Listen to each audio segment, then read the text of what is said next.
Voici le LPC2E, le laboratoire de physique et de chimie de l'environnement et de l'espace.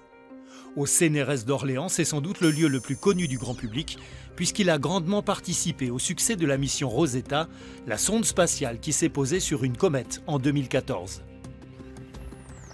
Donc voilà, ici on est dans le laboratoire de l'équipe de planétologie. Planétologie, on étudie en fait les objets du système solaire pour essayer de comprendre un petit peu la matière, de quoi ils sont constitués et quels sont les liens avec l'état actuel de la Terre et puis du système solaire, comment il a évolué. Pour cela, le LPC2E construit des instruments devant être embarqués sur des sondes spatiales. Celui-ci est un spectrographe de masse, une sorte de balance qui pèse et analyse des poussières dans l'espace. Des poussières de comètes capturées grâce à un autre dispositif imaginé dans ce laboratoire. Donc ça, c'est les premiers grains en fait, qui ont été collectés par l'instrument COSIMA. Ça a été une émotion très vive dans l'équipe, déjà de voir ces grains, les premiers grains qu'on voit. Et puis surtout parce que ça a complètement balayé un petit peu les modèles. Ils disaient qu'on n'en attraperait pas. Attraper des poussières, c'est aussi le travail de Jean-Baptiste Renard. Alors, pour la pollution, on va prendre deux types de particules. Il est l'expert en pollution de l'air du LPC2E. Ses recherches concernent surtout les problèmes de santé publique. Dans ce domaine, il est le créateur d'un petit appareil intelligent baptisé LOAC.